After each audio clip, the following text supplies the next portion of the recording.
સમાચારમાં આગળ વાત કરીએ તો બોટાદના સોનાવાલા હોસ્પિટલમાં 14 વર્ષની નાબાલિગ બાળકી પર માતા બનતા ચકચાર મચી છે। ઘરકામ કરવા જતી બાળકી સાથે વારંવાર દુષ્કર્મ આચરીને અર્જુનભાઈ નામના હેવાન દ્વારા ગર્ભવતી કરી હોવાની જાણકારી સામે આવી છે। આરોપી બાળકીને ધમકાવીને તેના પિતાને જાનથી મારી નાખવાની ધમકી આપી તેના પર બળાત્કાર ગુજરાતો હતો।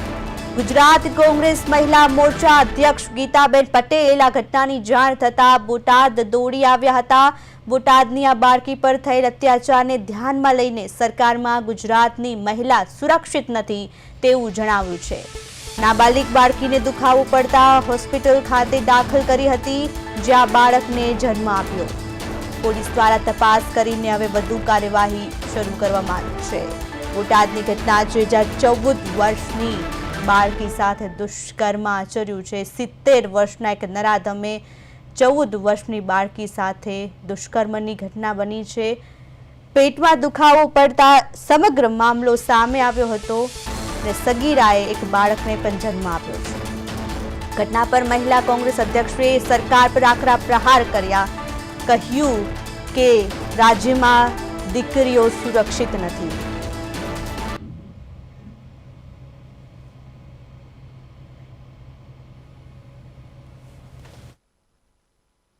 ગુજરાતની અંદર દિવસે ને દિવસે બળાત્કારના કિસ્સા, રેપકાંડના કિસ્સા ખૂબ વધી રહ્યા છે। આજે હું આ હોસ્પિટલમાં આવી છું। એ દીકરીની ઉંમર 14 વર્ષની છે અને દીકરીને કામ કરવાના બહાને જે શખ્સ એના ઘરમાં લઈ ગયો અને કોઈ ઘરમાં હતું નહીં અને દીકરીને પાછળથી પકડી અને રૂમમાં પૂરી દીધી અને એના ઉપર આ કૃત્ય કર્યું છે। એક વાર નહીં પણ 3 વાર આ કૃત્ય એ દીકરી સાથે કર્યું છે અને દીકરી અત્યારે સગર્ભા અવસ્થામાં હતી।